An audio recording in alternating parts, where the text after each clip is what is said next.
The fancy linen partition swung aside. Liam Carter stepped out in a plain chef's coat, smelling of 9 hours of real work. He was catering Atlanta's flashiest, most overhyped engagement party that spring. And then he saw her. Claire Whitmore, draped in silk, clinging to Ryan Sterling, a loud young millionaire desperate to look important. Liam approached quietly, but Claire laughed instantly, making sure everyone in the crowd was watching her. "You are just a man who will spend his whole life stuck in a kitchen." Nobody in that crowd realized who they were looking at. The quiet chef was actually wealthier than everyone there. 3 weeks before that pretentious party, Liam opened his modest barbecue joint on Edgewood Avenue, just like he had done every single morning for the past 7 years. He unlocked the door and flipped on the simple lights. Then he walked back to start the smoker long before any customers showed up. It was simply called Carter's. The outside sign was peeling, and the booths were cheap vinyl. And the rich, smoky aroma baked into the walls was older than his lease. At 34, he still prepared and cooked every single dish himself. Margaret Doyle had been running the front counter faithfully for 5 years. She called him Liam to his face, only using boss when local food reporters visited. Lately, those visits were rare. Atlanta's culture was shifting fast. The shallow new money up north wanted tiny tasting menus and overpriced bottle service. A quiet master in a smoke-stained apron pulling brisket didn't look flashy enough for social media. Liam didn't care about attention. He built the joint after his wife passed, making the quiet kitchen the only place that didn't feel completely empty. He poured 12 hours a day, 6 days a week into his true craft. Even on Sundays, he drove south to the farms just to handpick the freshest ingredients. He took care of business, paid Maggie, and stopped chasing superficial status long ago. Instead of empty status symbols, he had Claire Whitmore for nearly a decade. They met at a local community college night class back in 2015. She was just 21 then, wearing a borrowed coat, clutching a notebook of big dreams. She desperately wanted to sell luxury estates and see her name in all the papers. Above all, she wanted to escape the trailer park of her childhood at any cost. Liam believed in her right from the start, and for 7 straight years he patiently supported her through every single failure before she finally tasted success. He worked night shifts driving ride shares just so she could afford her real estate license fees. He quietly paid her rent the year her attempt at launching a brokerage fell apart. He held her hand when wealthy investors laughed her out of their rooms. He constantly reassured her, promising she had the talent to finally make it. In 2022, she did. Her company signed its first massive 8-figure listing, plastering her face across the local business chronicle. Suddenly, she felt too important to even answer his late-night phone calls. The dinners got later, and the excuses started piling up. By the spring of this year, she had completely stopped coming home to him. Liam told himself she was only busy. He told himself a pack of lies that he no longer believed. Just another midweek booking landed on the cook's desk. A planner wanted a simple barbecue station to entertain guests at an elegant Swan House black tie affair. 200 guests, a generous fee, no questions asked. The coordinator kept the hosts anonymous, and the cook was too desperate for work to ask. He desperately needed the cash. He spent days agonizing over a simple menu, driving miles for pork and polishing his own knives, the exhausting labor of the insecure. On the big night, he packed his dusty van and drove across the city. He quietly set up his station behind the garden's white linen partitions hidden away. To him, the estate looked like a movie set. Warm lights glowed effortlessly from the ancient oak trees. A quiet jazz quartet played near the fountain. Vintage champagne flowed seamlessly on silver trays. The chef sweated over the hot coals for 9 hours, completely unseen. He caught only drifts of expensive perfume and effortless laughter, safely hidden away behind his canvas barrier. That was his role: provide flavor, remain invisible. True luxury requires no face. Near midnight, the coordinator opened the screen, inviting him to receive a polite nod from the hosts. He wiped his hands, shed his greasy apron, and stepped out onto the manicured grass. He spotted Claire immediately. She stood by the water in stunning white silk, effortlessly holding a glass of champagne. Her right hand rested gently on the arm of a tall man in bespoke navy tailoring. The chef instantly recognized the face from the business journals. Ryan Sterling, 36, the relaxed heir running the family firm, the second largest real estate firm in the Southeast. A man who inherited half of Buckhead, the caterer, froze. His face burned with the heat of his own sudden realization. He hadn't seen her in 9 weeks. She'd claimed she was traveling for work. She had told him they just needed some time to think. She noticed him now, and for a brief second, her polished smile held, then it faltered. It grew cold and rigid. The vulnerable woman who once wept over a failed business was entirely replaced by quiet, calculated ambition. The clueless planner, completely blind to the sudden tension, led the dusty cook forward and introduced him to the party. The crowd offered polite applause. Ryan offered an easy handshake, his effortless confidence making the gesture brief and perfectly polite. The caterer took the hand blindly, his desperate eyes locked onto Claire. The painful question had been burning in his throat since he emerged.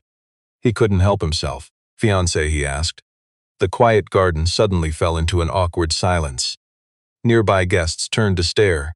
Claire's soft expression instantly hardened into stone. "Liam, this is highly inappropriate," she whispered, her voice like ice. He didn't raise his voice. He simply stood there, refusing to move. The planner sensed the social disaster and took a step back. Claire calmly set her glass aside, standing tall with the poise of her new world. The exact look she wore before stepping into a high-stakes meeting she feared losing. Only tonight she felt completely certain of her victory. "Everyone," she announced, her loud voice cutting off the jazz quartet. "Apologies for the intrusion, everyone, but this is Liam Carter. He runs a tiny barbecue joint over on Edgewood. We used to be acquainted." Some guests offered a nervous laugh. Ryan Sterling did not laugh. He simply watched Liam, his face freezing up instantly. "We were more than just acquaintances, Claire," Liam said quietly. His calm, steady voice carried effortlessly, commanding far more respect than her loud announcement. "We shared a life for nearly 10 years. The giggles instantly died. Claire tilted her head, her eyes flashing with defensive pride. "We were just friends," she said, "back before I actually grew up." She gestured to the flashy garden, the hired cameras, the champagne, and the rented party lights. Her expression twisted into a cruel smirk he had never seen before. "You are sweet, Liam, but let's be completely honest here. You are a man destined to spend your life in a kitchen. I am not, I never was." Nobody in the garden dared speak. Liam quietly studied her for a moment, then simply nodded. A single quiet nod. The calm gesture of someone quietly letting a fool make their own bed.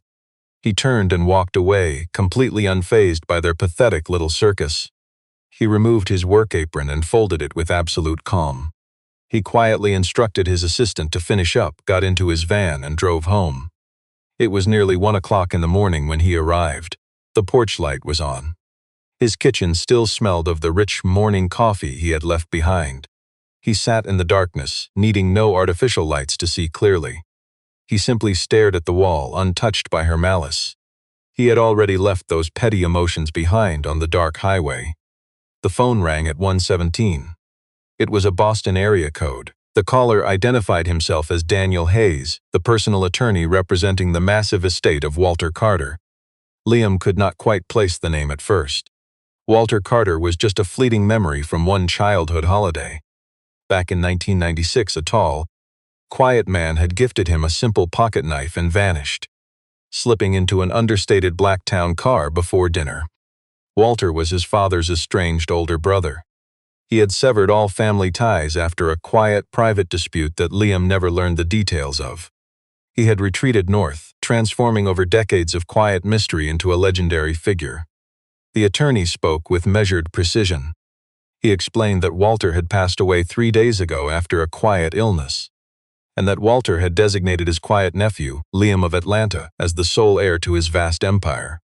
Liam closed his eyes, assuming this was some desperate, cheap scam. He was ready to hang up until the lawyer calmly stated the figure. Beyond private properties and massive controlling trust funds, the estate owned outright charitable foundations and complete total ownership of Ryan's pride, the Sterling Horizon Group, a private holding company quietly dominating commercial real estate and premium hospitality, along with logistics and energy. Its last audit valued the empire at $140 billion. The small kitchen was completely quiet. "I realize this is a lot to absorb," Daniel Hayes said. "I would like to fly down tomorrow and meet you, Mr." Carter left specific instructions. "You really need to hear them before making any decisions."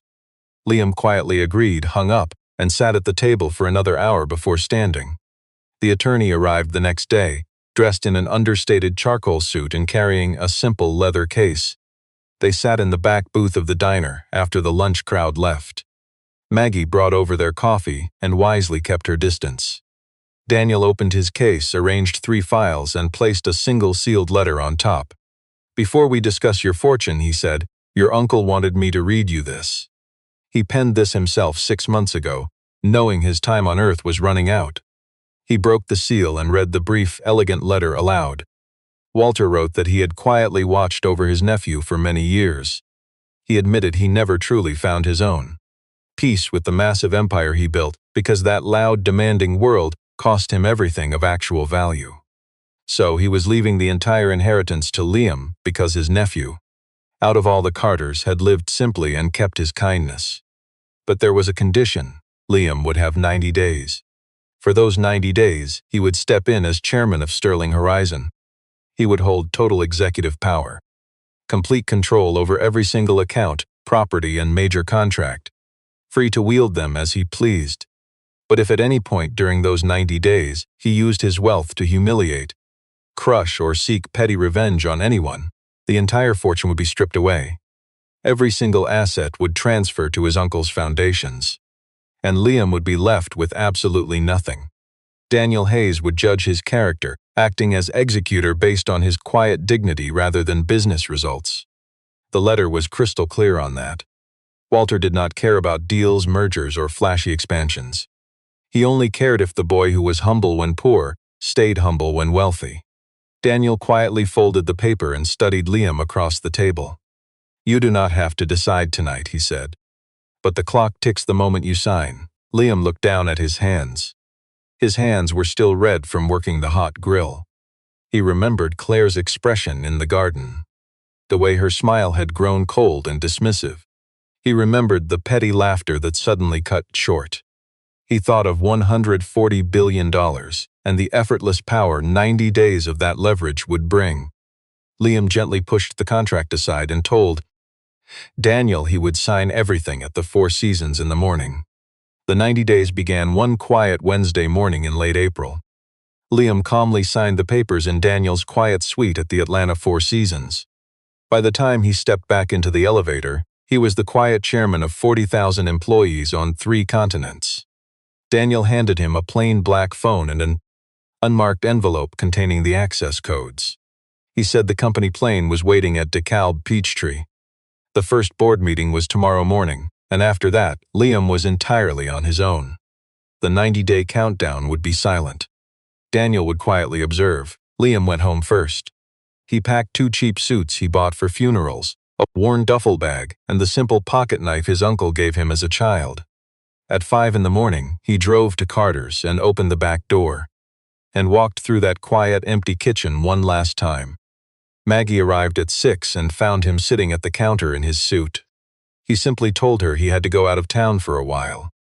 The payroll was fully funded for 6 months in an account she now controlled, and that he needed her to keep the place running. She didn't ask why. She had known him for 5 years and knew better than to pry. The Sterling Horizon Group headquarters were not in Atlanta. The firm was quietly incorporated in Delaware, headquartered in a sleek midtown Manhattan glass tower, operating silently nationwide. Liam landed at Teterboro that afternoon, and a private car took him to Manhattan. The tower lobby had soaring 40-foot ceilings and cold, brushed steel. Waiting by the security desk was a senior vice president named Howard Bell, a man who had served his uncle for 19 long years. Howard didn't bother hiding his quiet disbelief. He stared at the cuff of Liam's suit, which hung a petty quarter-inch too long, and clocked the subtle wear pattern on his cheap shoe heels. He offered a stiff, formal greeting and led him to the executive floor. Inside the executive boardroom the next morning, 12 senior officers sat waiting around a massive walnut table. Liam simply introduced himself, stating he was there to learn before trying to lead. Then he asked each executive to walk him through their division. 3 of them didn't even try to hide their patronizing smiles. One regional president, Carl Bradford, kept his laptop open and rudely answered emails for half the meeting. After every presentation, Liam asked the simple, direct questions of a man who spent 7 years running his own business. He demanded to know exactly what each division spent on labor, what their quarterly margins actually were, and exactly where they were losing money unnecessarily. His questions weren't fancy, they were just painfully specific. Several of the high-ranking officers who had spent the last decade hiding behind empty corporate jargon suddenly had to give uncomfortably direct answers. Carl Bradford didn't bother looking up from his laptop until the 3rd hour. When Liam hit him with a question he couldn't dodge, he fumbled his answer. He never opened that laptop again.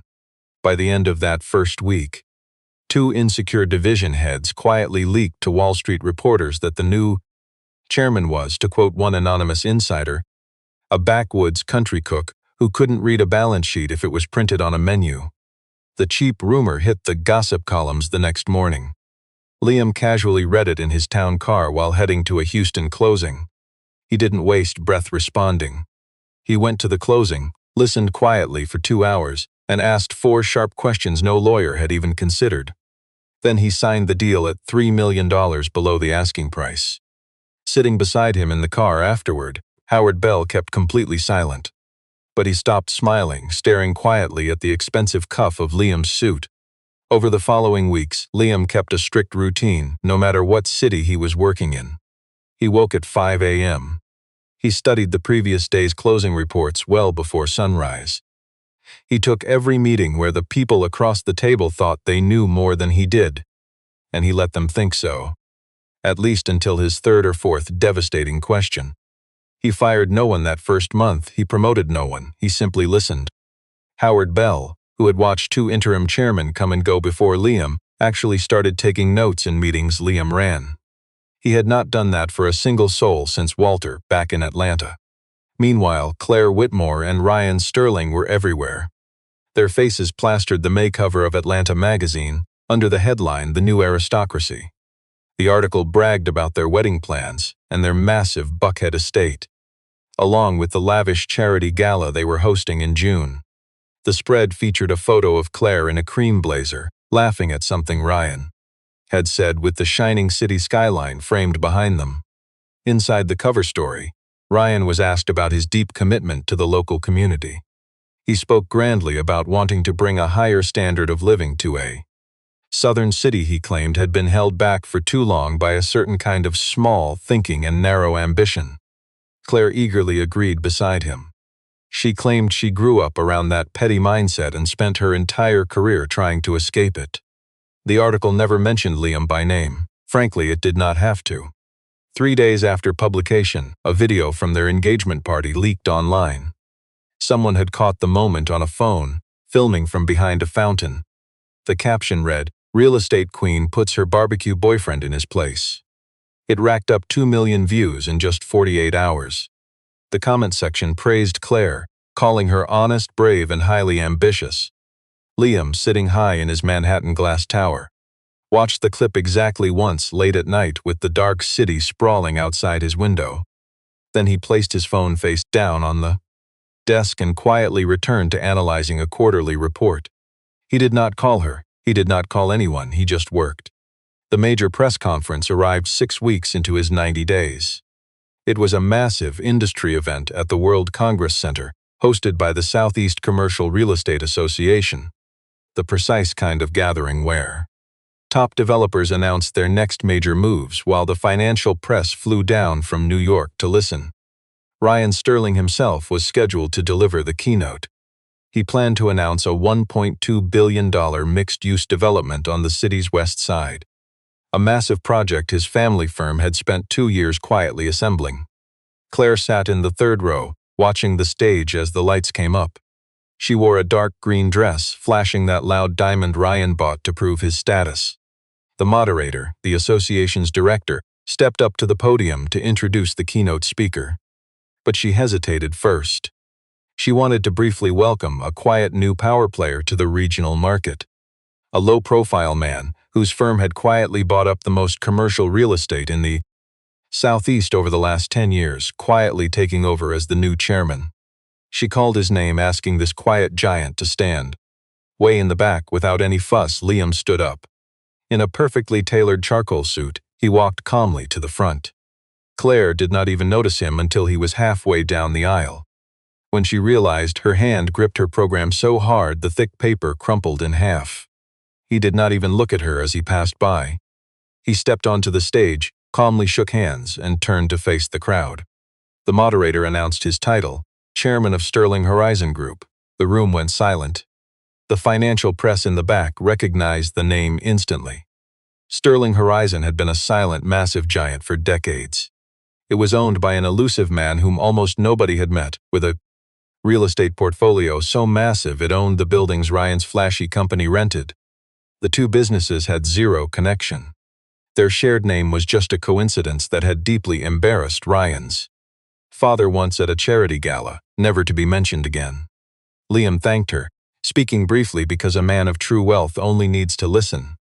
He noted that he had spent most of his life on the other side of rooms like this, cooking meals for the people sitting in the front rows, and he fully intended to remember that humble truth in this new role. He sat in the front row, 2 seats from Claire, never once looking her way. When Ryan finally walked up to start his keynote, his polite, rattled confusion was obvious to everyone in the room. He gave his speech announcing a $1.2 billion project. He spoke of partnerships and grand vision. Near the end of his talk, he impulsively asked the moderator if Liam would care to comment, since his massive company actually owned the very land they were building on. The moderator stared at Liam, so did Ryan and Claire. Liam calmly stood up. Approaching the podium, he simply said the project looked like a good one. He added that his company looked forward to seeing how things developed. With nothing more to prove, he quietly walked back to his seat. He never spared Claire a single glance. What happened next would be replayed on every financial news channel for the rest of the week.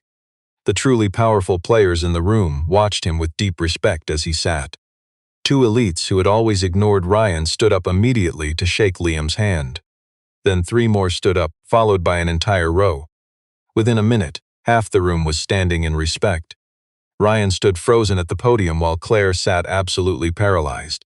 Her hand was still clutching the tightly crumpled paper program. The same back row reporter who filmed the engagement party 6 weeks ago was busy recording this new moment. That afternoon, the clip went viral with a flashy caption, "The uninvited barbecue chef now owns the room." That night, in a secluded dining room at the St. Regis, 11 guys who once laughed at his engagement party 6 weeks ago begged Liam for a piece of his next big corporate buyout. He politely thanked them, then calmly stated he didn't need outside money. He paid the whole bill without a word.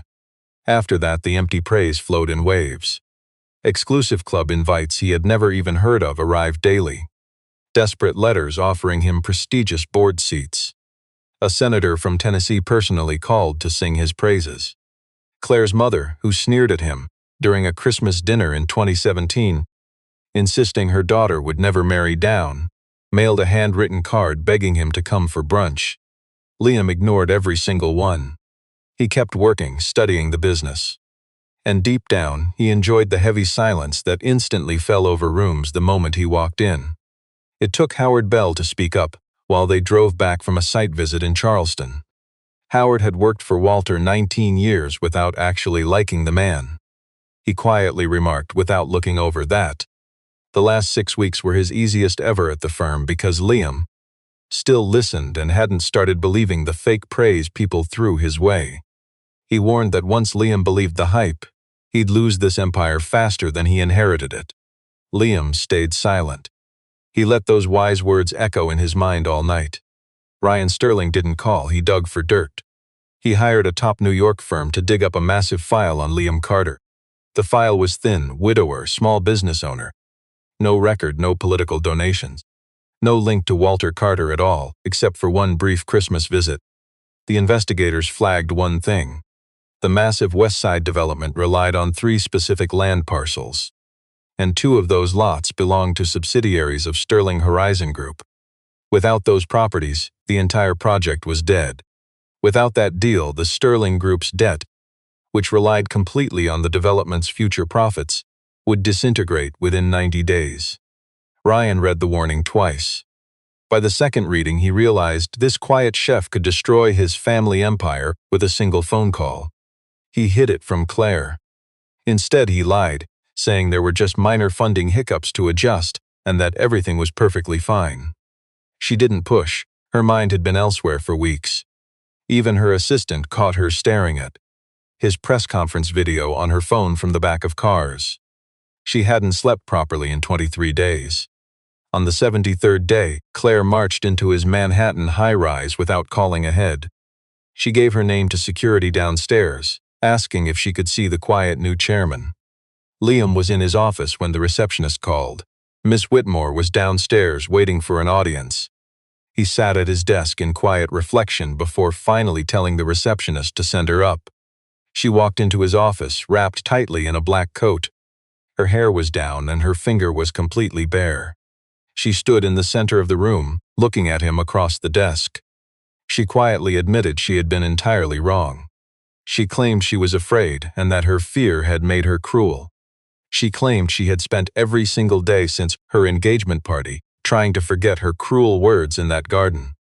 Her voice cracked as she mentioned Ryan's business was on the brink of collapse. She knew Liam had the power to save or crush them, but she wasn't begging for his help. She was only there to ask him to take her back. Liam looked at her and, for the first time since signing Daniel Hayes's papers, felt something. The absolute weight of what he had truly become. He could easily destroy them, or he could save them. Both choices were entirely within his power. Either way, Claire would spend her life believing she was right to crawl back to this office. The 90-day clock was ticking down. This was no longer a question of money. It was about whether the humble man from that garden still existed inside the powerful figure now sitting behind this massive desk. He quietly told her he needed 24 hours.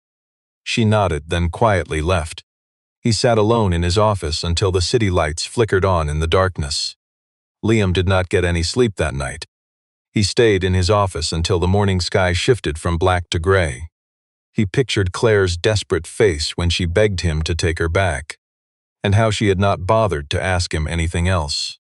Not how he was doing or where he had been, or what the last 73 days had done to him. He thought about Ryan standing at the podium 6 weeks ago and announcing a project he could never finish without Liam's signature. And he thought about Walter Carter, who had observed him from afar for a long time before deciding he was the one to inherit this heavy burden. At 4 in the morning, he read the letter from his uncle once again. The creased paper had softened after being carried in his coat pocket for 73 days. He read the advice about remaining kind once he became wealthy. And then he read about how Walter never truly made peace with the world he built. For the first time, he understood exactly what his uncle had meant by that. Walter had built the company. But that company created someone Walter no longer recognized in the mirror. The letter was a warning, not a will. At 7, he called Daniel Hayes. He told him the decisive meeting would happen next Monday at their regional office in Atlanta. He requested that Daniel be there. Daniel replied that he was already planning to attend anyway. The meeting was set for 10. By 9:30, the Atlanta Tower parking deck was packed with sleek black cars. Word had quietly spread through the industry over the weekend. Ryan Sterling had quietly told his board that one silent player held the entire future of their West Side project. He didn't name Liam. Quiet power never needs an introduction. The suits, who had eagerly lined up to shake Liam's hand at the press conference, spent all Sunday night whispering to one another in a panic. By Monday morning, half of the elite players in commercial real estate were either pacing the halls or waiting anxiously by the phone. Ryan arrived at 9:50, wearing a dark suit and holding a simple folder. He sat in the quiet boardroom and didn't even dare to open it. Claire wasn't by his side. She had begged him the night before to let her join. He shut her down with a cold, sharp voice she had never heard, ending the conversation. Liam stepped inside at exactly 10 o'clock, perfectly calm. Howard Bell followed him in and quietly clicked the door shut. Daniel Hayes was already waiting at the far end of the long table, holding a yellow legal pad with a single black pen resting quietly on top of it. He didn't write a thing. He wasn't there to take notes. He was there purely to witness. Liam sat directly across from Ryan, offering no handshake. Ryan kept his hands to himself. A heavy silence filled the room before Liam finally spoke. Liam said he understood that Ryan's firm had built its entire financing around Westside, and without the two parcels Liam now controlled, their grand project was dead and their funding would completely collapse. He added that his legal team had confirmed every single detail.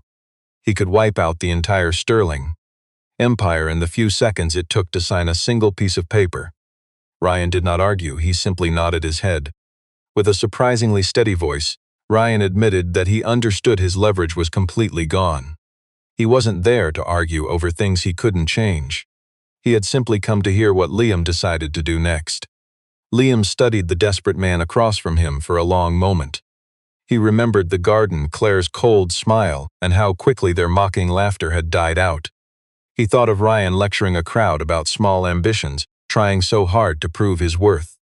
He thought of his $140 billion, and how effortless it would be to crush this petty man right now, and show him in 30 seconds what it feels like to be shut out. But then he remembered Walter, Howard, and that long, quiet drive back from Charleston. He remembered the humble chef in that Edgewood Avenue kitchen before any of this noise began. He calmly told Ryan he would hand over the properties at their original valuation from 3 years ago, before the real estate market went wild. A clean, quiet transfer with no strings attached and no games. He said Sterling Horizon would finalize this deal because it was right for the community, which desperately needed the housing and jobs this project would build.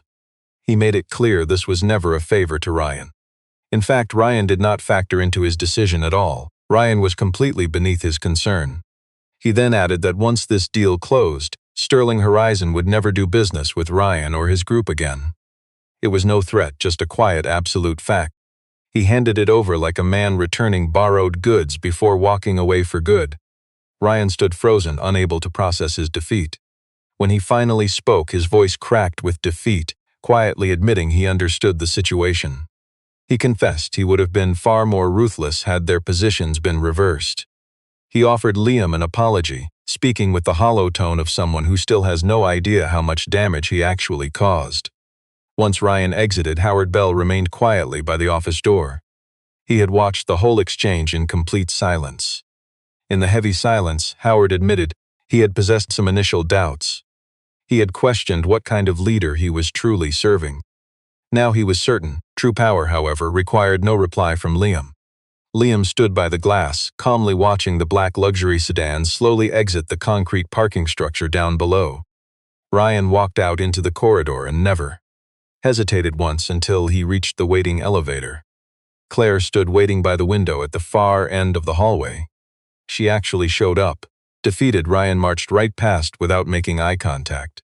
She hurried across the floor the moment that Liam stepped out of the meeting room. She claimed she already knew the outcome, neglecting to explain how. She flatly confessed she did not understand. She said he could have ruined Ryan's entire family. Any other powerful man would have destroyed them instantly, and she would have stood by him through all of it. She demanded to know why he spared him. Liam studied her face in the pale morning light filtering through the glass. He realized with sudden quiet clarity that he had loved this woman for nearly 10 years. Yet it had taken him those same 10 years to finally see her true nature. He calmly told her she had just answered her own question. He explained that her willingness to watch him destroy someone was the exact divide between her illusion of him and the secure man he actually was. He quietly told her he was never coming back. There was no malice in his voice, none of the cheap cruelty he had spent 73 days actively rising above. He genuinely wished her the best, harboring zero lingering resentment. It was the effortless closure of a man who no longer felt burdened by her. He strolled past her, heading down the corridor toward the waiting elevator. Daniel Hayes stood waiting in the main lobby. Together, they walked out to the parking structure. Daniel had already determined the contents of his final evaluation days ago. He had practiced law for 31 long years. He had learned somewhere midway through his long career that the way a man behaves when he thinks he is alone is the Same as how he acts when he knows the spotlight is on him. Liam Carter had displayed that same quiet integrity from day one to the very end. The final report was already drafted before the meeting. Daniel simply needed to verify his findings. Standing by the vehicle, he assured Liam that although the 90 days were not over, his massive inheritance was secure. He told him the predatory foundations were already aware that these vast assets would never pass to them. He added that the remaining time on the clock was merely a minor formality. He firmly shook Liam's hand and departed. Late that evening in his quiet suite, Liam read his uncle's letter one last time. He honestly had no idea if Walter Carter would have viewed this day as a triumph or a waste. In the end, he realized Walter's test was never that complicated. The real challenge was whether the man holding the fortune still remembered who he actually was inside. The next day, Liam left his hotel and quietly drove east across town toward Edgewood Avenue. The modest sign outside Carter's had been freshly repainted. Maggie quietly hired a local kid to fix it. Inside, the vinyl booths remained unchanged. That familiar old kitchen smell was exactly the same. He shed his expensive suit, hanging it on a back door hook. He tied on a simple apron and prepped the brisket. Maggie silently studied him from her post at the front counter. Then she quietly returned to polishing the espresso machine without saying a word. Maggie had quietly brought on 2 new hires while he was gone. An out-of-work line cook from downtown and a young busser she personally vouched for. The books, she quietly mentioned, were in the best shape they had ever been. She never pried about his absence, and he never bragged about it. Headlines told her some of it, but the rest did not matter. Quiet success speaks for itself. Sterling Horizon quietly signed over those valuable properties at Liam's original asking price. And the massive West Side project finally began. Wall Street media slowly caught wind of the story over the summer. The inheritance, that strict 90-day deadline, and properties traded at 3-year-old prices. The quiet shock of Ryan Sterling walking out of the boardroom without saying a single word to anyone for the remainder of the day. A major feature in the Wall Street Journal was published in August. Liam saw no need to comment. He read it once and quietly tucked it away. 6 months later, the defeated Ryan resigned, leaving his family legacy to be quietly restructured under new leadership. Claire Whitmore quietly shut down her firm next spring, retreating down to Charleston. She offered no comment. That embarrassing video from the engagement party was quietly deleted. Liam quietly managed his massive investment empire from the Manhattan glass tower when absolutely necessary, and a humble back office above the diner when he was not. No private jets, just commercial flights in his same 2 suits. He quietly appointed Howard Bell as chief executive and delegated daily operations to the division heads, mirroring Walter's quiet, hands-off style of leadership in his final years. The arrogant executives who once mocked him in that first meeting faced a simple choice when their contracts came up: fall in line under Howard or quietly take their severance. 3 stayed, 9 walked. The loudmouth Carl Bradford was not among them. How Liam chose to spend the rest of that fortune was the only thing that eventually put him back in the spotlight. He created 2 quiet foundations under the Sterling Horizon umbrella. The first provided low-interest loans to modest neighborhood eateries drowning in skyrocketing city rents. These loans required absolutely no collateral, relying on the handshake value of 3 years of tax history and an honest conversation. The second was a private hardship fund for working-class people struggling to keep their households afloat after losing a husband or wife. Help arrived without press releases or vanity plaques. His own name was completely left off. He had no interest in putting Walter Carter's name on them either. Instead, he gave them the name of the street where his first restaurant stood. The Edgewood Foundation quietly sent out its very first round of grants that winter. By the end of that year, it had touched the lives of 1,900 people across 11 cities, and almost none of them knew who signed the checks. On Saturday nights when he was in town, Liam still quietly worked the grill at Carter's. He still wore that same smoke-stained apron. He pulled the brisket from the steel barrel at the exact same time as always. Most Saturdays, the line at the door still stretched halfway down the block. He took absolutely no reservations, serving everyone in the exact order they arrived. During his second year, A reporter from the New York Financial Press came down and asked him, strictly off the record, if he ever thought about Claire Whitmore. Liam simply shook his head. He explained that the person she had confronted in the garden that night was a completely different man. And the person she sought in Manhattan on that 73rd day was not him either. He felt absolutely no anger about it anymore. Sometimes he just felt a quiet pity for both of them. The reporters who came to write about him after the secret broke always noticed the same thing, that the wealthiest man in Atlanta was the one nobody recognized in his own kitchen. True stature is never measured by what you take from those who took from you. It is measured by what you refuse to take when you have the power to seize everything. The man who can walk out of that kitchen, exact same way he walked in, is the only rich man worth becoming.